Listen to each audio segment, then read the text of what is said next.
Hi, I'm Jesse Greiner, the Digital Media Specialist for STEMI Youth Career Development Program. Welcome to the fifth episode of STEMI Interviews. Hello, Stemi. Hello, Jesse. I'm Carolyn Yuki Young. I started as a chemical engineer and went on an entrepreneurship journey, and today I'm a business development manager. Happy to be here. Very nice to meet you. Can you take us through your background, where you started, and how you got to where you are today? Of course. So I grew up in Taiwan, which has a huge Japanese culture. So I grew up enjoying a lot of chemistry, physics, basically anything that involved like a lot of experimentation and change. And I really enjoyed, math and chemistry a lot because it did not require a lot of memorizing. I realized that there's so much memorizing involved with history and a lot of liberal arts subjects. So being in a Japanese, schooling system, early on, we have to select what our interests are by the time we're in junior high school. So then we have to select like whether we're more into math, science, engineering, or math, science, engineering plus biology, which would be people who go into veterinary school, biology sciences, biomedical engineering, and then there's a liberal arts school. So when we get to high school, we start thinking about what career direction we're heading to. So I kind of early on knew that I wanted to be a chemical engineer just because I love discovering how things were made. Like I love how nice shampoo smelled, and I always thought about working and making shampoo or nice perfumes with Chanel. And I really just enjoyed seeing like the why behind things. And that took me on to a chemical engineer journey where I did a lot of designing, construction startups, and also went into the lean manufacturing of, studying the Japan simplifying, business development. And then I realized I had a lot of entrepreneurial interests along the way, and that slowly got me into where I am today. How did you make your way to the United States from Taiwan? Oh, yes, great question. So it was a dream of mine. Funny enough, it was from watching a lot of American movies growing up. And so it was just a long time dream since I was 12. And then I started applying, when I was in high school, took the SAT like everyone else. Honestly, I did not even have a chance to visit any of the campuses. So I just bought one of those US News magazines and looked at the top engineering schools and applied to the, top 25 engineering schools. And back then it was dial-up internet. So the only way I knew whether I wanted to attend a school was to go to the school's website. It's like and then you're waiting for the homepage to come up. But I remember getting into I did not even know what kind of schools I wanted. So I got into Oklahoma State, Clemson, I don't know, Colorado School of Mines. And at the time, it's funny, my dad thought that Colorado School of Mines meant that I was going to be a miner. So just to give you a perception of how much we did not know about American colleges and what I was applying for. So he said, no, you're not going to be a minor. And then we went to Oklahoma State University's homepage, and it was a bunch of kids screaming for football games. And my dad said, you're not going there either. It looks too crazy. And then got into some schools in New York, and my dad said, well, New York is so close to the city, you might get distracted. So why don't you go somewhere with more cornfields? And that's how I ended up at the Ohio State University. A classic choice parents would make for their kids. They want them to concentrate, they want them to focus. So not a city that's too much fun. So Ohio State sounded like the great choice. Of course. How did your education at Ohio State impact your decision to pursue your career? Yeah, so before I got to Ohio State, I was reading about it, that it was one of the largest schools. There was a lot of majors there. I think I went in knowing that I wanted to be a chemical engineer. What I did not know that I benefited a lot from was that Ohio State has a strong alumni network. So for high school kids out there, when you're looking into what kind of colleges to apply for or how to go about choosing, I recommend thinking about, the alumni relationships. Through Ohio State, I was able to basically talk to a lot of different industry engineers like Procter & Gamble, Dow Chemical. So then they're always really helpful when they're talking to their fellow alumni. And it also had a very strong career development workshops. So also that's something you would look into when you're applying for colleges is, do they have a lot of alumni that come back to the school and recruit? That gives you a great pathway to get internships, co-ops, and of course jobs. And that also shows basically the alumni appreciation. And then having a strong career development center, they also help you prep for interviews and give you resources when you have questions on how to, respond to employers or ask about salary and all that. So like, I think it was, a combination of resource, the alumni network, and then basically seeing like how supportive the alumni were. Like, I think every day in life, I'm very thankful for the opportunities I had early on. My first job was through alumni network through Ohio State. And then later on, when I transitioned to other job roles, I got hired again because the hiring manager was from Ohio State. So you'll see that these alumni networks go a long way. And being in Texas, I see that also a lot for, whether it's the Longhorns, Texas A&M, they tend to be very supportive of people, who went to the same school. And did you major in chemical engineering? How did I end up choosing chemical engineering as a major? I think I early on basically looked at options that used like chemistry, physics, and then those options were either, be a chemist, be a pharmacist, doctor, and then scientist. I know scientist wasn't a route I wanted just because I remember having this class doing research and I just didn't have the patience to tinker all months with the data. Like, I just had to see results. So I knew that wasn't a good fit for me. And in pharmacy, I had shadowed what it would be like to be a pharmacist when I took on a hospital job. And I quickly realized, standing on my feet all day was just not the lifestyle I wanted. And then so I just kept eliminating by choice. And then of course there's salary that comes into component. You want to make sure you're well paid after going through 4 years of difficult schooling and all that. And chemists and chemical engineering, I'd say the curriculum is really similar. You take all the same chemistry, organic chemistry, physical chemistry classes. So they have it just as hard as curriculum, but the right out from college, the starting salary, there's a huge difference. Like, I think the chemical engineer had almost 40% more pay. So then I thought the better return on investment would be studying chemical engineering, and the career options seem to be a lot more when I talk to different alumni. Can you give a quick definition of what chemical engineering is?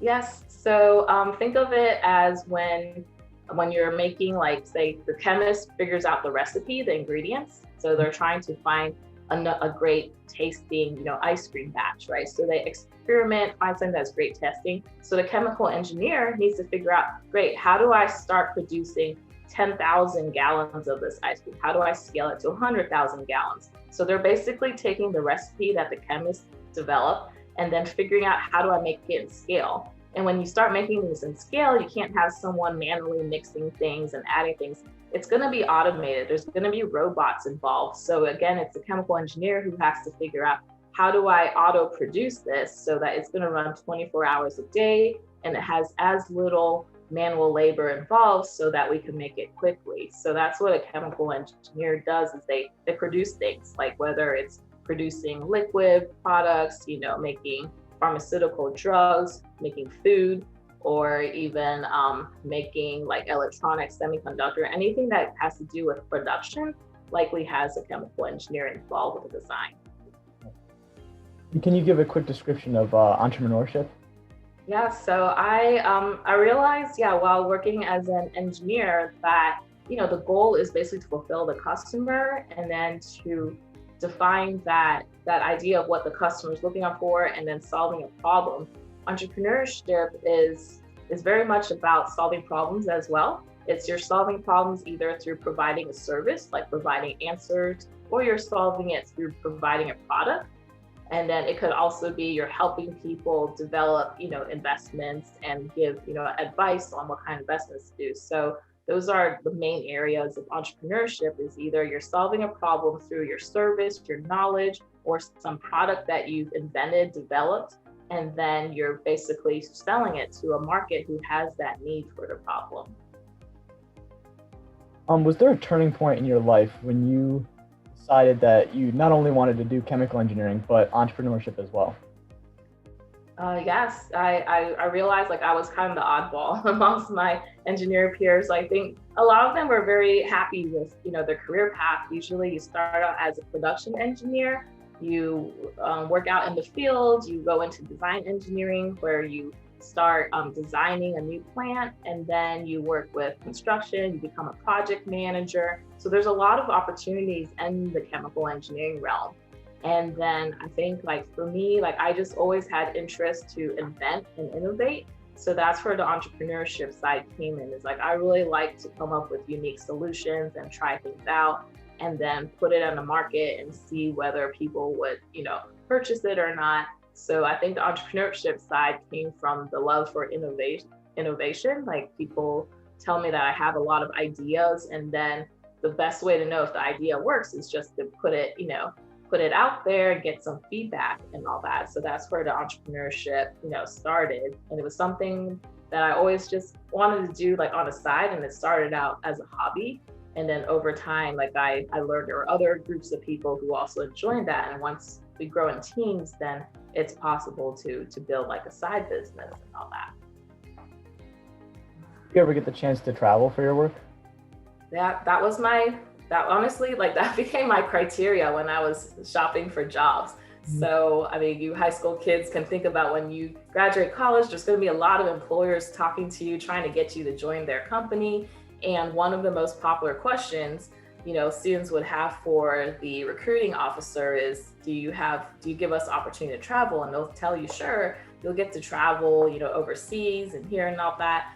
What I learned joining my first company is to get to travel, you have to earn the right to travel, meaning that you had to be an expert in something for the company to send you overseas or, to other product plants and all that. So there was a lot of US travel within our production plants, like from Texas to Louisiana to Boston, to California. There was local travel.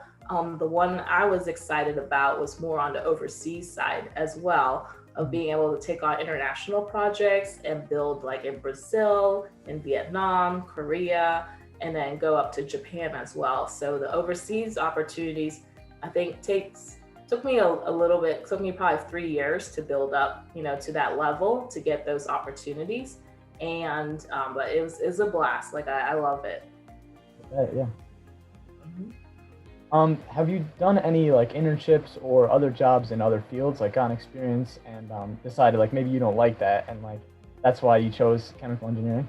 Yeah, great question. So I think that's the best way for students to know like what do I want to be when I grow up is internships. It's a very safe way for you to try out a job, and also you can basically learn what it's like in that environment. We've had classmates who went on an internship. They're all classmates in chemical engineering. And through the internships, they learned a lot about themselves. Like some of them said, like, you know what, I don't want to work at all. And then those students just went on to grad school and then became professors. So you learn a lot about yourself, of what you like and not like as well. And then the internships they basically had a career engineering fair at Ohio State where you had all these different company booths, basically showcase what their company was about, and then you go apply to them. And I remember being excited about a couple companies like consumer products, such as, Procter & Gamble, who makes Tide. And then we also had the upstream chemical companies like Dow, BASF, and all that. And applying for the internships, it's just like applying for a job interview. And it gets really competitive because a lot of recruiters who come back to the school to recruit, they themselves are also alumni. And the fact that I got to be on the other side of the table, meaning I also, years later, got to go back to Ohio State and interview students as well, I understood how difficult it was in that position. And so advice I could give for, students who are considering internships and all that is that you want to showcase, your talent, your best self.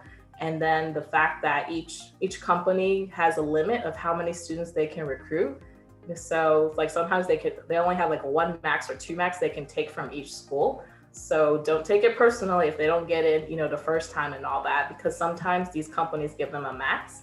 And then another thing I learned from internships is get some variety in there, right? Like something I learned later on is that sometimes people just want to try one thing, like they just get a bunch of research internships because they think that's what they want. But if they've never tried production, never tried construction, never tried like maybe sales, they don't know, what else is out there as well. So I'd say internships are a great way to just go crazy and try things that you're not even sure you would like. but it's great to just do it. And so at least at the end, you know if you would do it again or absolutely no. Have you ever done an internship where you were like, this is definitely not what I want to do? Yeah, funny you ask. I think there were some internships that I think they just didn't know what type of work to give the intern. So a lot of times they give them the roles that are kind of like grunt work, like they have you update drawings or procedures. But what I would remind, yeah, students out there, if you get an internship, you feel like they're giving you the grunt work, it's not what you want. Get it done quicker so that you can move on and do something that is more interesting. It's not so much about the task that they give you, it's about the environment, observing how the project manager, the plant manager talk to each other, what kind of problems go on in their day to day, how they talk during their meetings. It's more about like getting to know the people. And then I would recommend students also spend time to get to know your colleagues and interview them, talk to them, ask them their career path. And then you can learn so much there as well. And then I think internship wise, like my first one was in production, and which I thought was like very fast paced. They had me basically updating safety procedures. Not the most exciting thing to do, but I just took it as an opportunity for learning. It's like, okay, what not to do, what to do. And it helped me later on in my career because there was a time I was a plant manager. I needed to basically review, safety procedures. So over time it could help you. And then what I say is just like always look for the learning opportunity in it. There's really no such thing as, boring unless, we always see is just like that small, surface fragment of it. But to look for, what's interesting at it and look at things in a new attitude, a new light. And then also look for opportunities that you wouldn't really consider like elsewhere, meaning that there was, I had a classmate who studied mechanical engineering. And while everyone else is looking for the big names like Caterpillar and looking for the mechanical engineering jobs, like he took a job as a mechanic at Disney World. So you're like, oh, like, I never thought about that. So it's the time for you to just go crazy and try something totally different. And he said like, oh, because he wants to be around a happy place and he thinks Disney World will be a great place to work and all that. So internships are a great way to basically just broaden your horizon and see what's out there. What is something you really like about your job? With a chemical engineer job, I love that every day was different. And then being able to talk to operations, the plant managers, the operators, and then work with the business side and basically solving problems every day. Like I love that day-to-day solving problems, firefighting. Today in the business development role I'm in, I really enjoy like talking to all these different business owners. So basically I interview different CEOs to ask them about their business, and they usually have a desire to grow their business and scale. And then I troubleshoot like where, the bottleneck is, or basically what area is stunning their growth. And then I give them solutions on how to help them grow and scale. So I think the excitement for me is really of interfacing with different people and then going about solving different problems for them. So would you say like the vast majority of your job is communication? Yes, communication is huge. It still is. Like I know it's something that everyone keeps saying, communication is important, communication is important. And until you work on a team and then there's so many, there's emails going on, there's Slack, there's WhatsApp, there's text messages, there's meetings, and then somebody, maybe on a meeting, they missed communication there, or, they didn't get a note or something. Like you realize communication is huge. It's also the understanding of the communication. Like sometimes we can read one email and understand it a different way. So also just following up on that. But yes, we spend a lot of time, communication and basically following up, whether it's with clients or whether it's internal clients within a company or outside a company. There's a lot of communicating to make sure everyone's on the same page and making progress, making sure everyone's happy how everything's going. Yes. What is something you dislike about your job? Dislike, I don't think there's anything that's really the job specific. I think what I've learned is like what we dislike about our job is really when there's like difficult people who are not good team players. just because working in a company, everything is about teamwork. It's about everyone doing their job. So when one person refuses to do their job and then becomes slack for someone else to cover and all that, then it can kind of hurt the team momentum. So it's more about difficult people. I know sometimes, let me think back to high school. Were there difficult people? I don't know. Do you think so?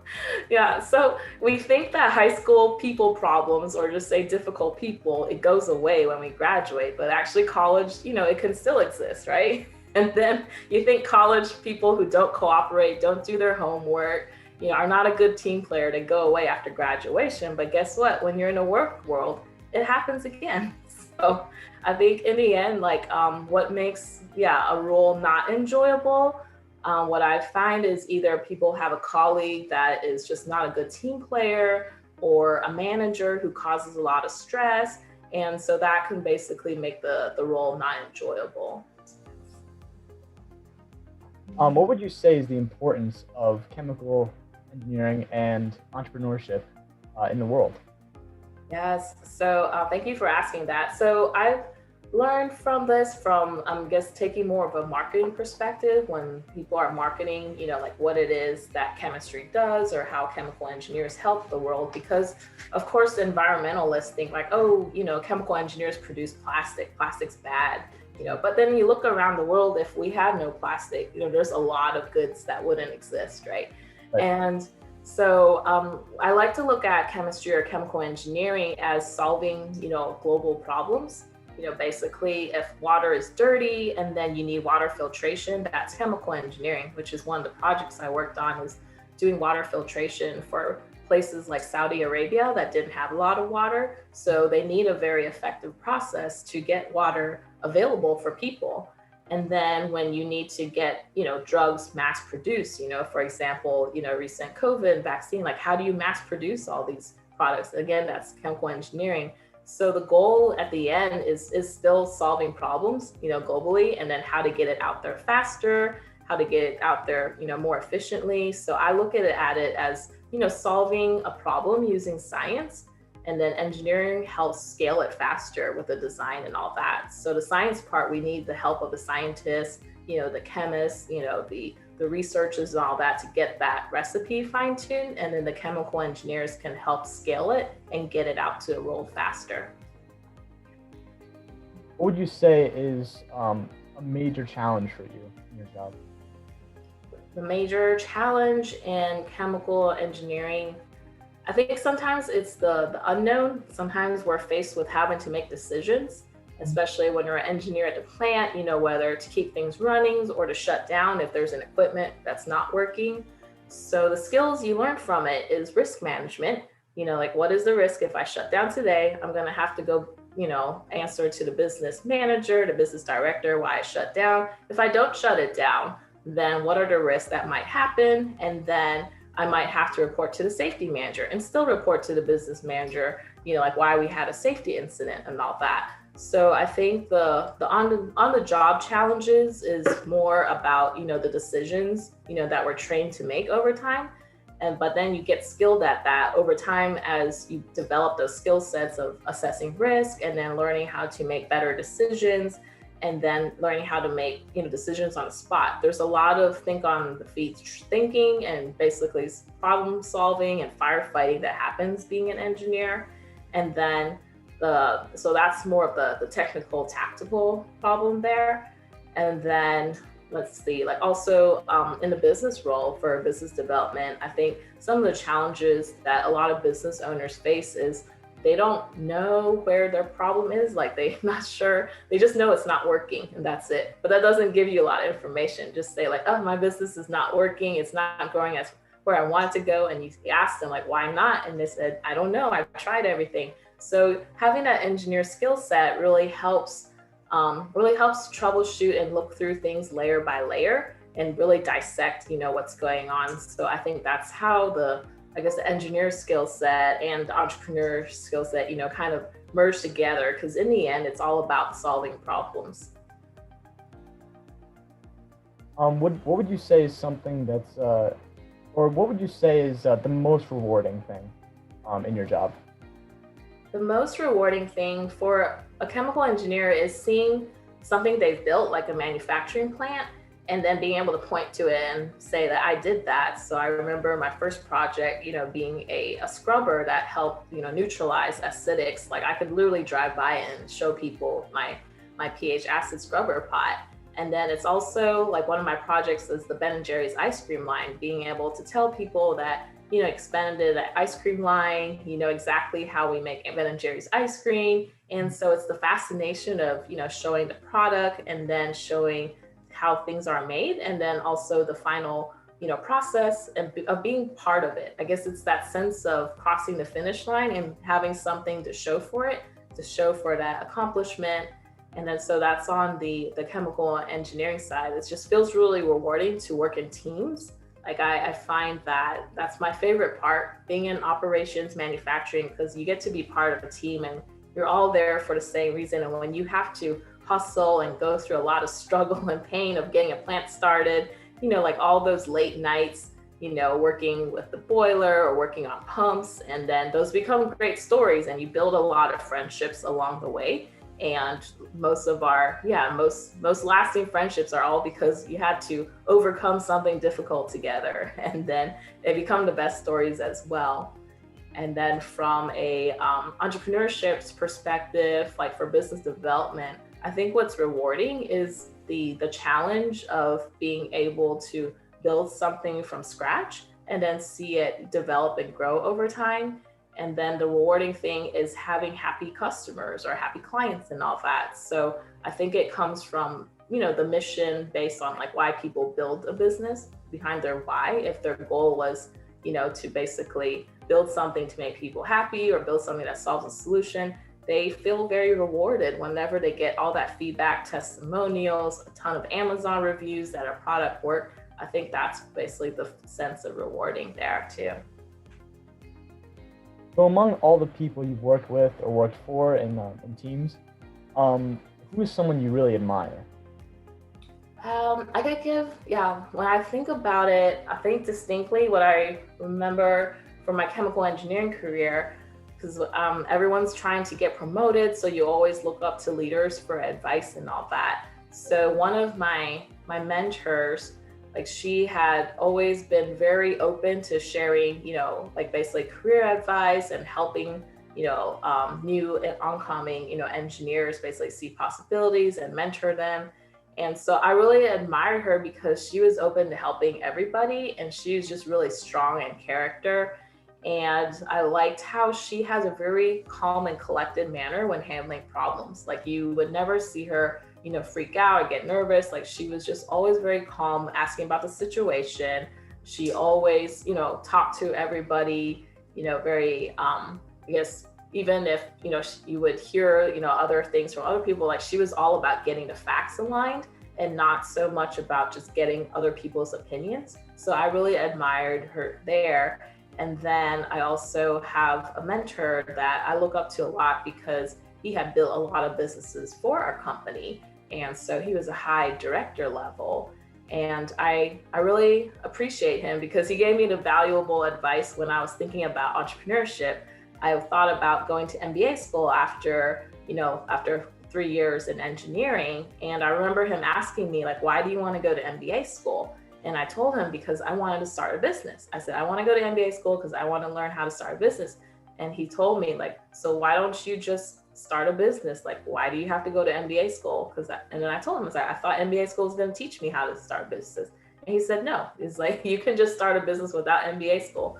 And then that led me through a different, path of just learning how to start businesses and doing that first before doing MBA school. So I think sometimes having mentors helps a lot because they can give you a different perspective and then help you think outside the box. Because before I talked to him, my whole, I guess, ideal, basically was like, okay, I'm going to graduate, work a couple years, get my MBA, start a business.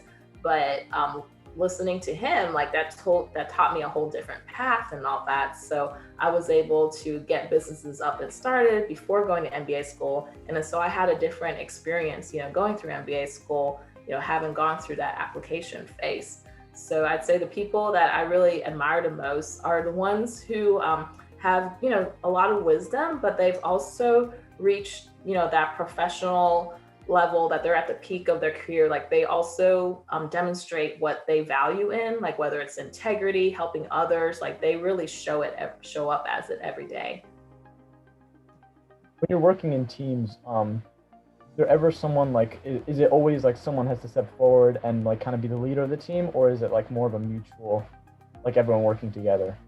Yeah, great question. Yeah, so do we just assign who's the team leader, or does someone just naturally speak up? Right. So I've learned, yeah, like when it comes to teams, we have a clear project manager, project engineer. It seems to be pretty clear like who's going to be taking the lead, and people just look to them to give direction.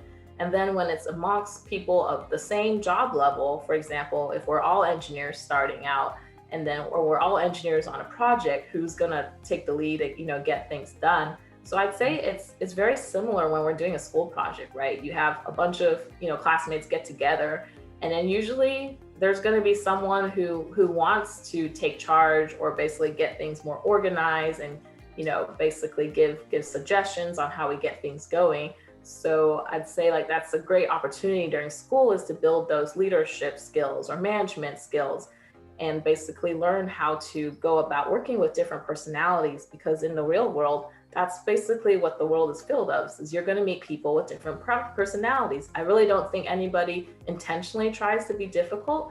It's just that they might communicate in a different way.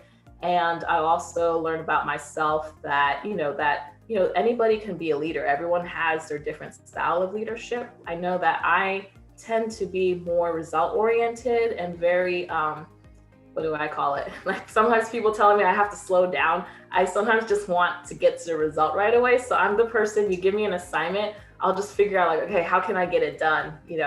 How can I get it done quickly and early and efficiently?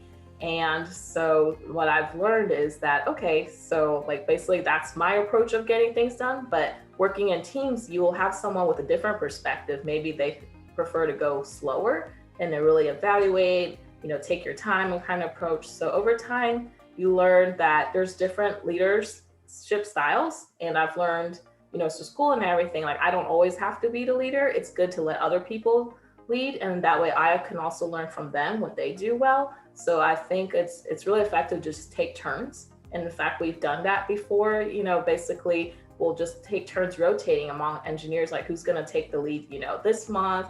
And then for next project, we'll have someone else take the lead, just so everybody has an opportunity, to be team leader. So do you prefer working in a group or by yourself?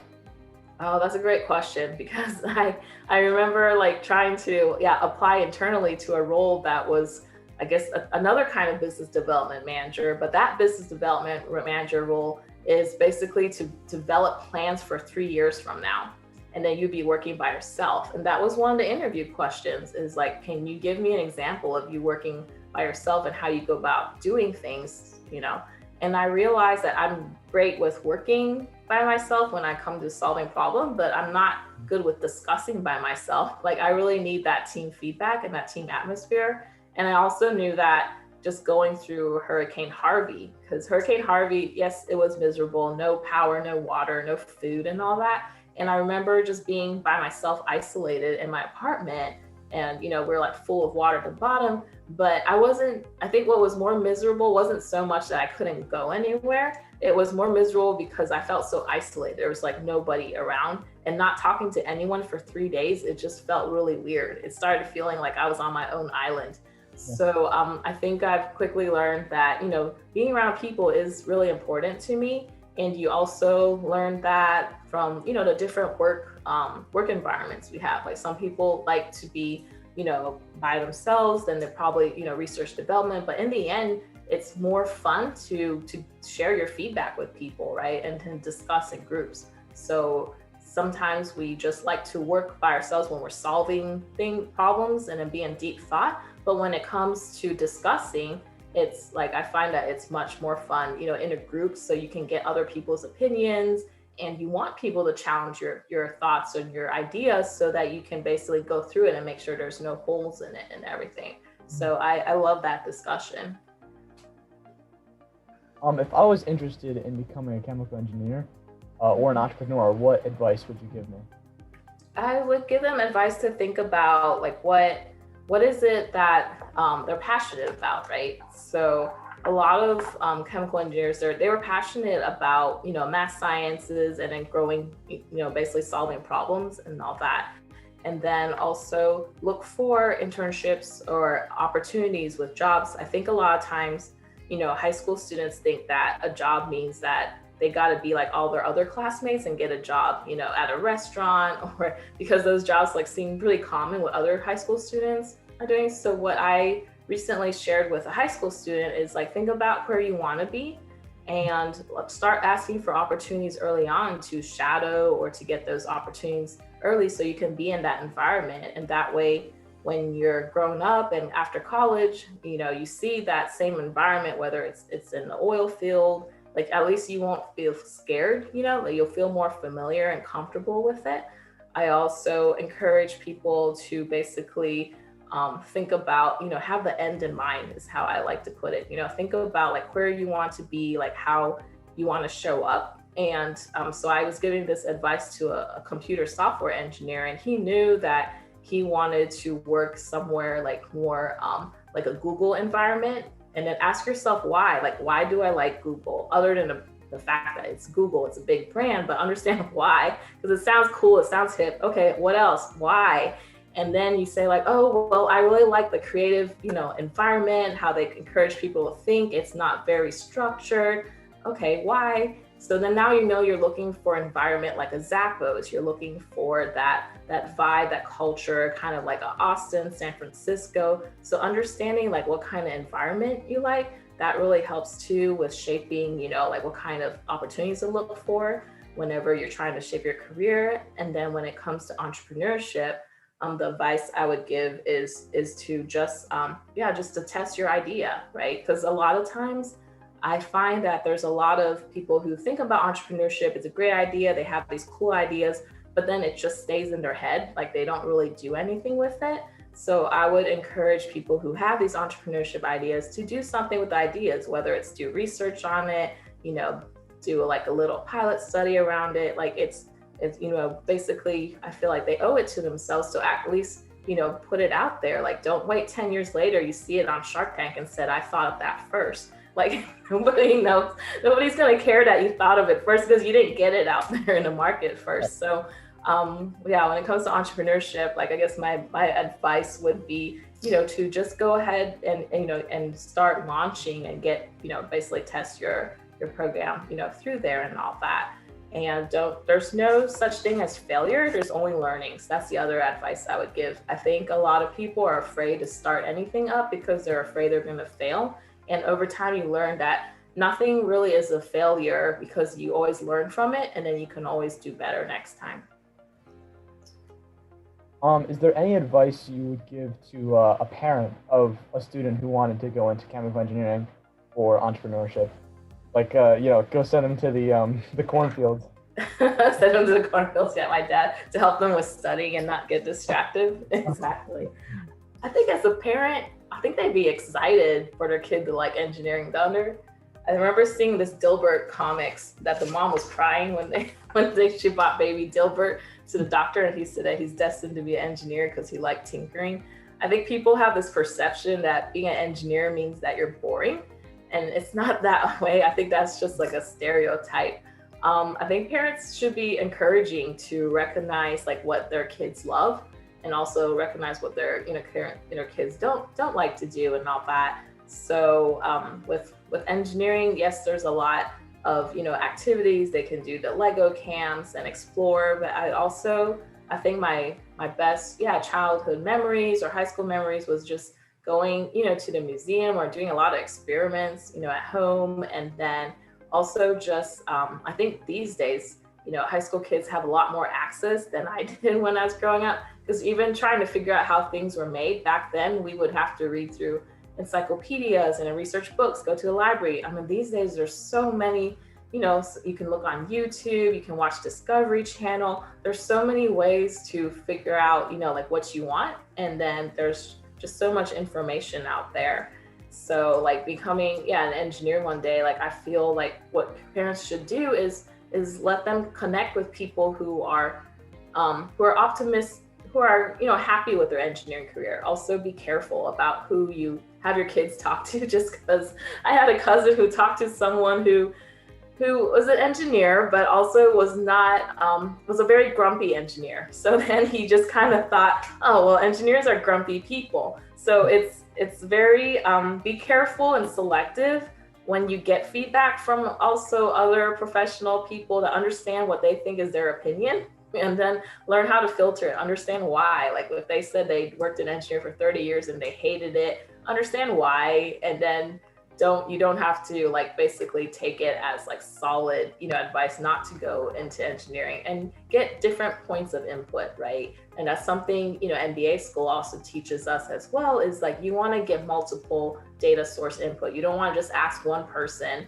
what it's like, you know, to be an engineer, and then make your whole career decision based on them, what they thought. You want to ask multiple people and understand their perspective, where they're coming from. And in the end, it's their opinion, their life experience. And you also have to just ask yourself, you know, like what it is you like.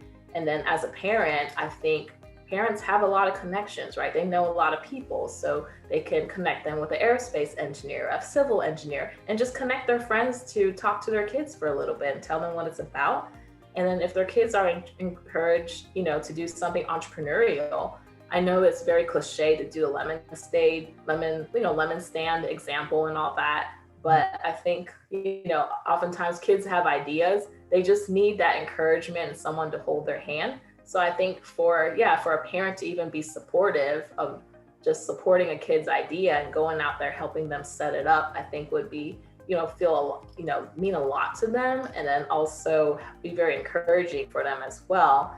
And then I think one of the advices that I would give for people who really are considering entrepreneurship is to consider taking on like a sales role, just to see what it's like to do sales and do market research and all that. I realized like I had basically dodged doing sales for a really, really long time, because sales, I kept thinking it was like the used car salesman. Like I really hated the idea of doing sales. I was like, why would I want to do sales? Like I hate those salespeople. They're so pushy, you know, there's always pressuring you to buy things. Like I don't like sales.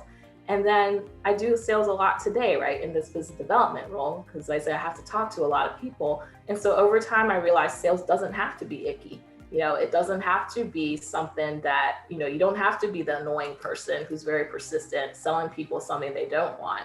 And entrepreneurship, like it's so much related to marketing and sales. And in the end, when they grow their company, they have to get good at selling their idea. It's not even just selling to the customer, but just getting investors, selling to Shark Tank. Like how do you pitch your idea to a group of investors? So you learn over time, whether it's chemical engineering or entrepreneurship, I mean, to be successful in your career and life, it's very much about how you brand yourself, how you market yourself, and then how you sell yourself, sell your ideas, and basically get that support from other people. And what advice would you give someone who is in your field, like chemical engineering or entrepreneurship, and they want more success? Yes, yeah. Thank you for asking that. I've read a lot of management leadership, books, everything. Yes, from just like a lot of management leadership, conflict resolution. So I think the advice I would give them, simply put, and when I asked like a high, I guess he was a VP level, like what kind of career advice, he wants to share with us and all that. And he said it very well. He said, as, chemical engineer, your role as an engineer is to make your boss look good. That's it. And I realized it could be applied to any job, right? In the end, your job is to make your boss look good, meaning that you do a good job. You want people to say good things about you, because if you don't do a good job, then it becomes your boss's headache to have to do your job for you and all that. So I thought that was like the most concise way to say, like, to basically, when people ask, how do you become successful in a company? And it's, if you make your boss look good, you're going places, because naturally your boss is gonna like you. They'll give you more projects. They'll give you more opportunities. They want you to stay with them. So they're gonna ask you what you want and give you more projects that you like. And over time, like I've also learned, like that's That's also how I got like all these long international projects, is because, people like working with me and then they recommend you. So it's a very natural process, and it's very similar, basically in entrepreneurship as well, is that you have to have the integrity. People want to be able to trust you, have a good experience. The entrepreneurship community is small, meaning that reputation does matter, right? So we want to make sure that we're always doing business in a truthful, honest manner, because once that reputation is ruined, it can basically get to many places. It's really hard to rebuild after that. Is there any advice you would give to your past self? Anything you would change about how you made it to where you are today? Good question. When I look at my chemical engineering career and all the multiple co-ops and internships I did, like I realized like I was basically going by the traditional path of selecting one company, doing 3 different co-ops, internships within the chemical engineering realm. What I probably wish I did was to venture out somewhere. Like I said, to go broader, basically. I remember one time thinking like, oh, it would be very cool to be a financial analyst working at a bank. And they were hiring engineers too. That's the thing, is like they wanted engineers because they knew engineers were good at math.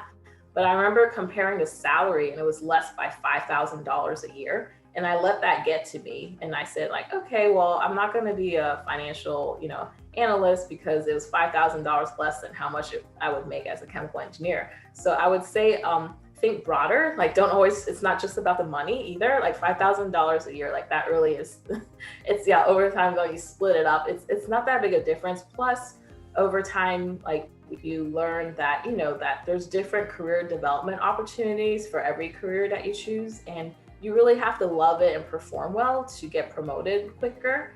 And I learned that, basically, again, having the end in mind. So I did have friends who basically jumped on the bank, opportunities that to be a financial analyst, and they loved what they did, right? Versus I had friends who, played it safe, that they just want to take the traditional path. And then 3 years later, they just felt stuck, and then they felt miserable because they didn't like it in the first place. They were just doing it because of the high salary starting off. So I'd say, looking at my past self, like I probably wished I ventured more and then started, took that, financial analyst opportunity, because that was closer to the entrepreneurship stuff that I'm doing today.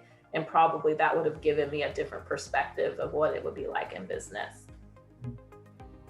And looking to the future, do you want to keep doing chemical engineering and entrepreneurship, or do you want to keep venturing out and do what else would you like to do? Yeah, great question. So chemical engineering, I mean, it's evolved. Like I started out as a production engineer to a project engineer, design engineer, and then a construction startup engineer. And then I pivoted my career. Like I got out of engineering and I moved into more operations planning, and then like supply planning, and then pivoted from there into entrepreneurship. So I'd say the future for me, like I'm really enjoying the business development side, because it's basically taking into like everything that I've learned in the past for the engineering of, solving problems, being able to dissect where the issue is and helping grow and scale. So I really enjoy that piece of it. And so I see myself more in the entrepreneurship area, mainly because like I enjoy that different, problem solving aspect and interfacing with multiple people and just taking on new challenges every day. So I enjoy that aspect of it. I think part of me will always be a chemical engineer and really enjoy, understanding the details and understanding how products are made and all that.